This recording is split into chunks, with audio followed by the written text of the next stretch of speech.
드디어 고동찬이 숨겨왔던 줄기세포 연구의 진실이 드러났습니다. 고동찬은 환자에게 자가줄기세포를 사용한다고 해놓고 실제로는 낙태된 태아 조직에서 얻은 줄기세포를 몰래 사용하고 있었는데요. 그리고 강태주는 이 사실을 알게 된 것이었죠. 그런데 더 충격적인 건 예고에서 김경희가 한 말인데요. 자신들은 그 사람에게 이용당했다고 주장한 거죠. 그렇다면 그 사람은 누구일까요? 현재 상황만 보면 가장 먼저 떠오르는 인물은 고동찬이지만 제작진이 굳이 이름을 감추고 그 사람이라고 표현한 데에는 분명 이유가 있을 것 같은데요. 고동찬이 진짜 배우일 수도 있고 병원 안에 아직 드러나지 않은 또 다른 인물이 존재할 수도 있겠죠. 게다가 김경애와 문자 메시지를 주고받았던 휴대전화가 죽은 하정수의 소지품에서 발견됐는데요. 과연 하정수는 누가 죽였고 김경애가 말한 그 사람은 누구일까요? 그리고 노만이와 김경애 부부를 이용해 세운의 납치까지 설계한 인물이 따로 있었던 걸까요? 지금부터 바로 다음화 예고를 예측해 보겠습니다. 먼저 8화에서는 환자에게 자가줄기 세포를 사용한다고 속이고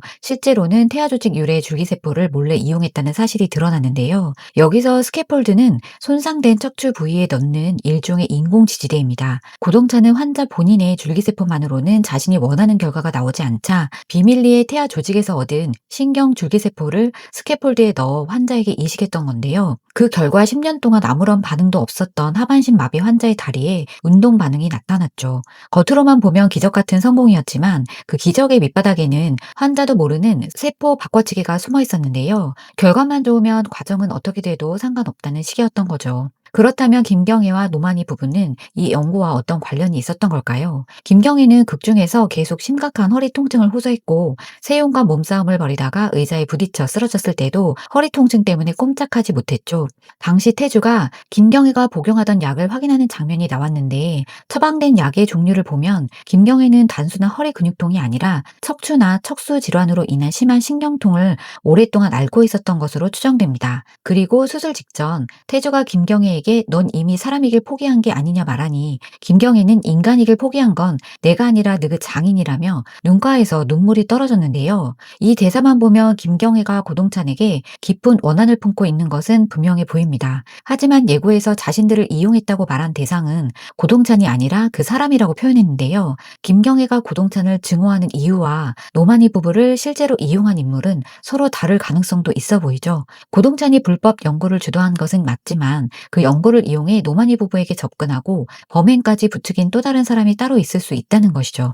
제 생각에는 김경애가 과거 임신한 상태에서 심각한 척추 질환으로 우리 함께 병원을 찾았을 가능성이 있어 보이는데요. 당시 담당의였던 하정수는 김경애에게 일반적인 치료나 수술로는 상태를 회복하기 어렵고 임신을 계속 유지하는 것도 위험할 수 있다고 설명하며 아직 연구 단계에 있던 척수 재생 줄기세포 치료를 제안했을 가능성이 있을 것 같아요. 김경애의 사례를 보고받은 고동찬에게는 그야말로 자신이 찾던 조건이었을 수 있을 텐데요. 김경애의 치료와 임신 문제를 한꺼번에 이용할 수 있었기 때문이죠. 만약 그렇다면 고동찬 또는 연구에 관여한 누군가는 김경애에게 아이를 출산하기 어려우니 임신을 중단하고 태아 조직에서 얻은 줄기세포를 이용해 수술을 받자고 제안했을 텐데요. 대신 실험적인 수술비는 병원에서 전액 부담하겠다고 설득했겠죠. 하지만 실제 목적은 김경애 한 사람을 치료한 것이 아니었을 가능성이 큽니다. 김경애에게서 확보한 태아 조직으로 신경 줄기세포를 배양한 뒤 이를 여러 VIP 환자의 스캐폴드에 나누어 사용했을 수 있다는 거죠. 김경애 부부에게는 자신들의 아이를 이용해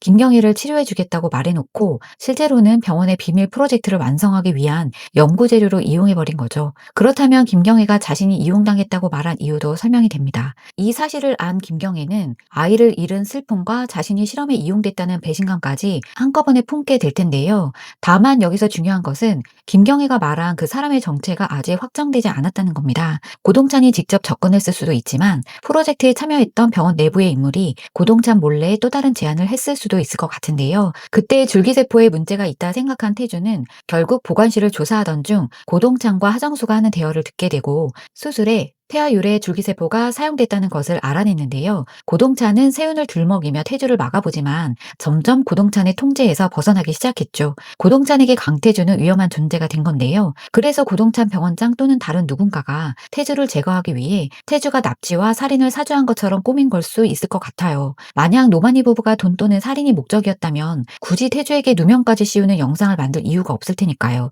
예고에서 태주는 줄기세포 연구 지원서와 대상자 선정서를 확인하며 비밀 프로젝트와 김경애 사이의 연결고리를 계속 추적하는 것으로 보이죠. 아마 태주는 김경애가 어떤 경로로 연구 대상자로 선정됐는지부터 확인하려 할 텐데요. 김경애가 정식으로 지원한 것인지, 하정수가 임의로 명단에 넣은 것인지, 아니면 누군가가 처음부터 김경애를 특정해 추천했는지가 중요할 것 같습니다. 그리고 세윤도 태주가 자신의 아버지 고동찬을 의심하고 있다는 사실을 알게 되면서 조금씩 아버지를 의심하기 시작하죠. 한편 경찰은 노만희의 집을 수색하던 중 김경애가 소파 밑에 숨겨놓은 휴대전화를 발견했는데요. 그런데 김경애와 문자를 주고받았던 상대방의 휴대전화가 죽은 하정수의 소지품에서 발견됐죠. 표면적으로 보면 김경애와 연락한 사람은 하정수처럼 보이지만 누군가가 하정수를 죽인 뒤 김경애와 연락했던 휴대전화를 그의 몸에 넣어놓은 건 아닐까요? 하정수에게 모든 책임을 뒤집어 씌우고 사건을 끝내려는 전형적인 꼬리 자르기처럼 보이는데요. 염화칼륨을 정맥에 정확히 놓고 사망하게 한 걸 보면 범인은 병원 내 사람일 가능성이 크죠. 현재 제가 가장 의심하는 인물은 최치웅입니다. 물론 아직 확실한 증거는 없지만 줄기세포 프로젝트에 함께 참여했기도 했고 늘 온화한 성격으로 병원 사람들의 갈등을 중재하고 누구에게나 편안하게 다가가는 인물로 그려졌는데요. 이런 인물이 뒤통수를 치면 충격도 그만큼 커지죠.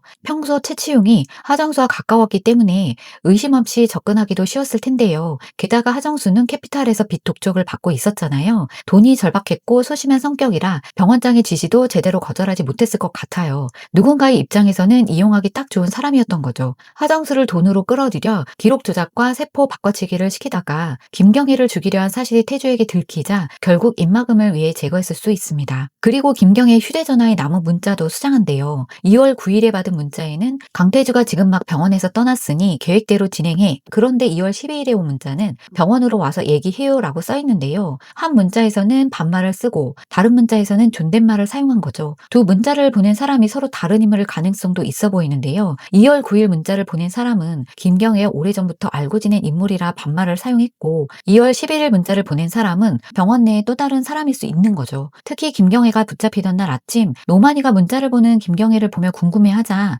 김경애가 대답을 피했던 장면이 있었죠. 이를 보면 김경애가 병원 내부 인물과 따로 연락하고 있었다는 사실을 노만희는 몰랐을 수도 있을 것 같아요. 그렇다면 김경애는 남편 몰래 누군가와 거래하고 있었던 것일까요? 경찰에게 붙잡히는 급박한 순간에도 휴대전화를 부수려 하다 안 되자 굳이 소파 밑에 숨길 것도 이유가 있을 듯합니다. 그리고 예고 마지막 장면에서 주차장에 있는 세윤과 망치를 든 노만희의 모습이 교차해서 나오는데요. 노만희가 또다시 세윤을 노리는 것처럼 보이지만 예고편의 교차 편집일 가능성도 있습니다. 노만희가 노리는 진짜 상대는 세윤이 아니라 고동찬이거나 김경희를 이용하고 하정수까지 제거한 병원 내부의 그 사람일 수도 있는 거죠. 하지만 김경희가 병원에 붙잡힌 상황에서 노만희가 그녀를 구하려면 세윤을 다시 납치해 태주와 고동찬을 움직이려 할 가능성도 배제할 수 없는데요. 세윤 입장에서는 겨우 한 번 살아 돌아왔는데 또다시 노만희와 마주친다면 그것처럼 무서운 건 없을 것 같아요. 지금까지 제 개인적인 뇌피셜로 풀어본 다음화 예고 예측이었습니다. 아직 밝혀지지 않은 내용이 많은 만큼 재미로 봐주세요. 여러분의 생각도 댓글로 많이 남겨주세요. 시청해주셔서 감사합니다. 구독과 좋아요는 영상을 만드는 데 큰 힘이 됩니다. 구독과 좋아요 꼭 부탁드립니다.